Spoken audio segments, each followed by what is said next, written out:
Ukip has formally launched its general election campaign with a pledge to be the backbone in ensuring Britain fully leaves the EU, while promising a radical manifesto charting a new future for the party after Brexit.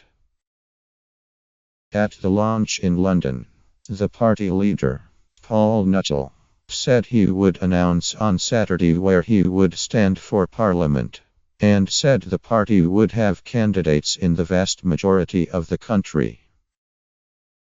However, he was also forced to defend the new Ukip policy targeting Muslim issues against claims of racism, with 2 anti-racism campaigners ejected from the venue before he began. With Ukip facing significantly lower poll numbers than at the 2015 election, where they secured nearly 4M votes but took only 1 seat, Nuttall promised a more focused approach this time. Vote share is important, but it isn't that important. And we learned that from 2015, he said. We've got to target more sensibly this time around.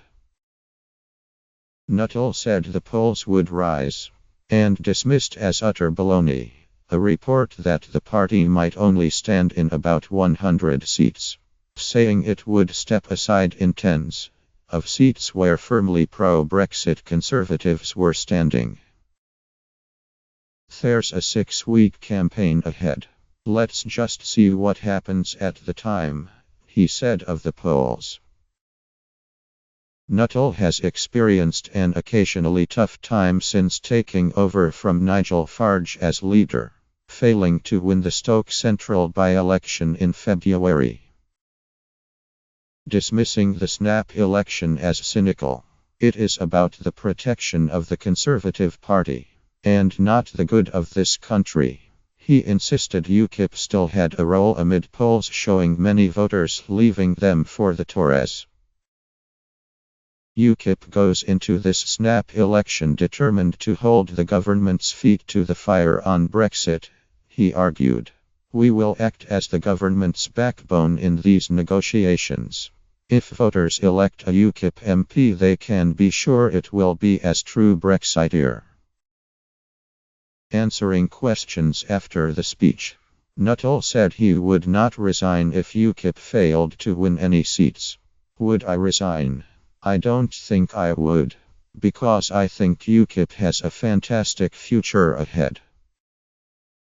Promising a bold and radical manifesto which is fully costed, Nuttall gave few details beyond pledging again to slash the foreign aid budget and redirect this money to the NHS. He also addressed what the party calls an integration program, which would ban full-face veils and oblige girls deemed at risk of female genital mutilation to undergo medical checks. Nuttall said this was wrongly perceived as being anti-Muslim. He said, "It's all about equality. It's all about breaking down barriers. It's all about integrating people into this society." Asked if the protesters, who left the event shouting that Ukip was racist, were correct, Nuttall replied, "No. They're not right. It's disappointing that certain people in politics don't want to debate. What they want to do is shout people down." He also said Ukip's national executive would meet later on Friday to decide the fate of Anne-Marie Waters, a candidate who has described Islam as evil. He said, "I will be looking at evidence into the things she has said."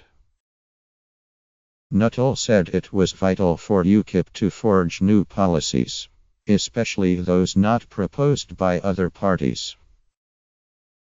"We will be radical, because Ukip is at its best when it is being radical," he said. "We will continue to set the agenda, as we have in recent years. Anyone hoping Ukip is going to fade away from the political scene is going to be bitterly disappointed."